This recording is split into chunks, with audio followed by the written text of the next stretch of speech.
যে চীন এবং আমেরিকার সম্পর্ক তো সবাই জানে যে একেবারেই সেটা ভালো নয়। চীন এবং আমেরিকার সম্পর্ক, মোহাম্মদ ইউনূস তিনি একদিকে যেটা বলা হয়ে থাকে বিভিন্ন সূত্র মারফত, যেটা বলা হয়ে থাকে যে তাকে আমেরিকার থেকেই এখানে বসানো হয়েছে। একথা আপনিও বলেছেন যে আমেরিকার দালাল হচ্ছেন মোহাম্মদ ইউনূস এবং তাকে এখানে এনে বসিয়ে দেওয়া হয়েছে।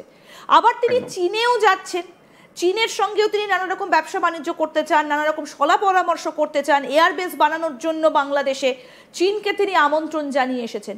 তাহলে এই আমেরিকা এবং চীন, এই দুটি দেশের সম্পর্ক তাহলে বাংলাদেশের নিরিখে তাহলে কি তারা হাতে হাত মেলাচ্ছে?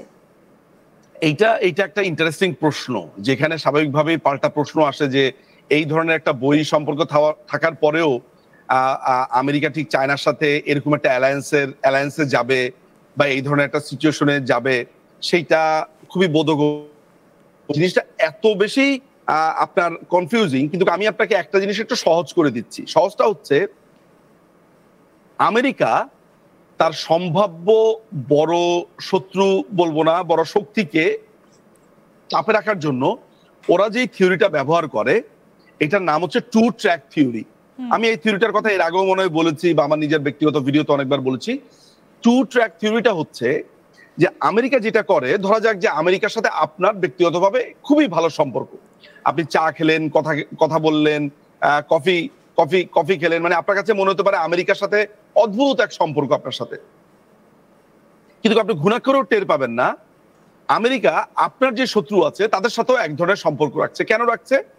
তারা সবসময় এরকম হাতের পাঁচ রেখে দেয় যে কারোর সাথে যে তারা অ্যাবসলিউট বন্ধুত্ব করে আমেরিকা, এটা আপনি প্রথমেই ভুলে যান। কারোর সাথে যে অ্যাবসলিউট শত্রুতা করে সেটাও আপনি ভুলে যান। তারা তাদের চরম শত্রুর সাথেও অনেক সময় হাত মেলায় থার্ড পার্টিকে অনেকটা চাপে রাখার জন্য। ভারতকে তারা এক ধরনের,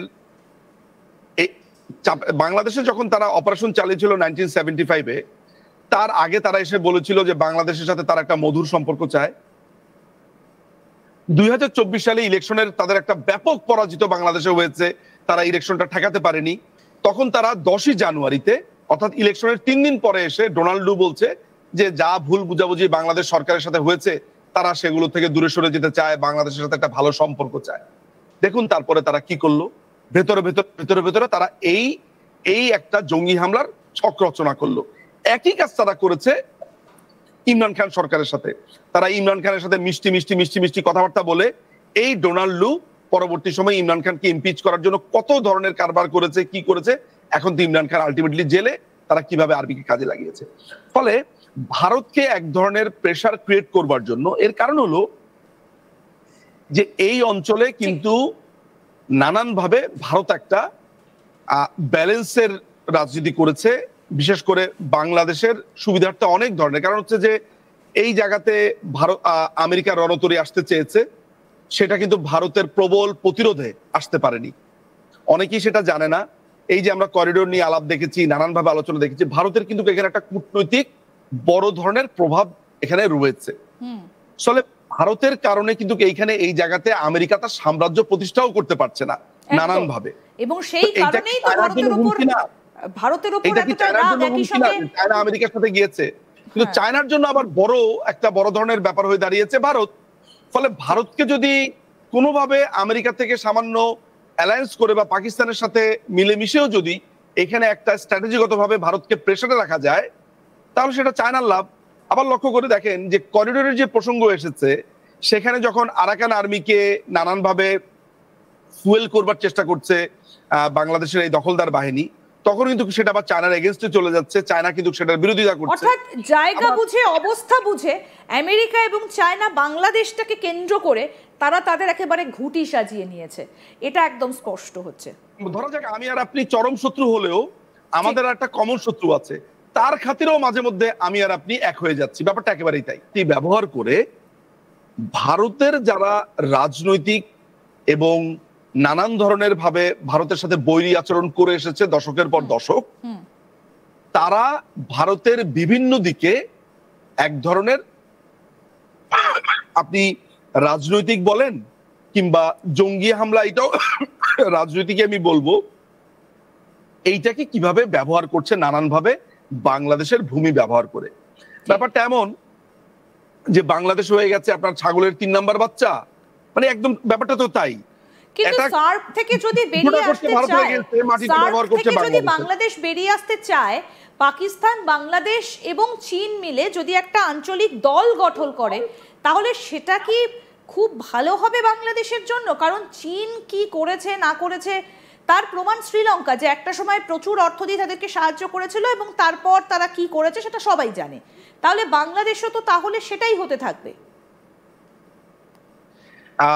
আমি আপনাকে একটা কথা বলতে পারি, একটা কথা পরিষ্কারভাবে মানে আমি আপনাকে বলে দিতে পারি, সেটা হচ্ছে যে পাকিস্তান চায়নার এই অ্যালায়েন্সটা ভারতের এগেনস্টে যদি let's say it's being cooked or it is cooking, তাহলে সেটা সফলতার মুখ দেখবে এমনটা আমি কোনোভাবেই মনে করি না।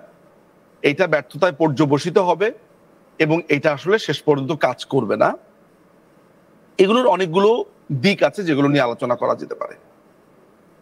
দেখুন, আমার কাছে প্রথমে যেটা মনে হয় যে এখানে তো আপনি জানেন যে এখানে অ্যালায়েন্সের ব্যাপারটা কি। এখানে আপনি পাকিস্তানের যদি অর্থনীতি ধরেন, পাকিস্তানের নিজেদের ঘরের ভেতরে যেই সমস্যাগুলো যদি ধরেন, আমি আপনাকে একটা ভবিষ্যৎবাণী করি, খুব অচিরেই পাকিস্তানের এই যে বর্তমান শাসক শ্রেণী আছে বা আর্মি আছে, তাদের বিরুদ্ধে কিন্তু একটা বড় ধরনের মুভমেন্টের তথ্য আমাদের কাছে আছে বা আমার কাছে আছে, বা এই ধরনের একটা ঘটনা ঘটার সম্ভাবনা আছে।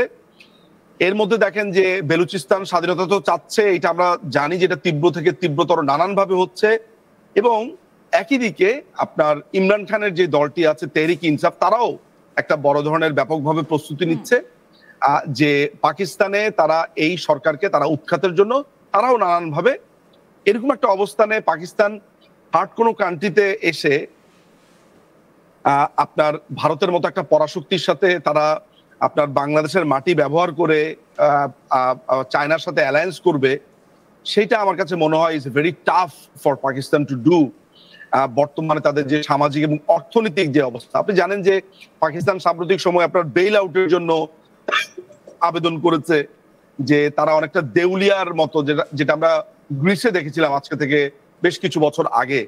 সো এরকম একটা অবস্থাতে এরা তো বরাবরই মাথা মোটা, এদের তো আসলে আপনি জানেন যে পাকিস্তানের হাউ ডু দে ওয়ার্ক, তারা আসলে বলা হয়ে থাকে যে প্রত্যেকটা দেশেরই একটা আর্মি থাকে, কিন্তু একমাত্র পাকিস্তানই এমন একটা দেশ যে আর্মির একটা দেশ আছে।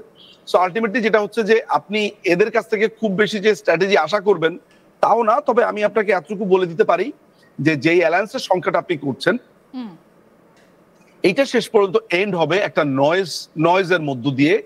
এইটাকে আমি আসলে যে খুব একটা যে গণাতে ধরছি তা না।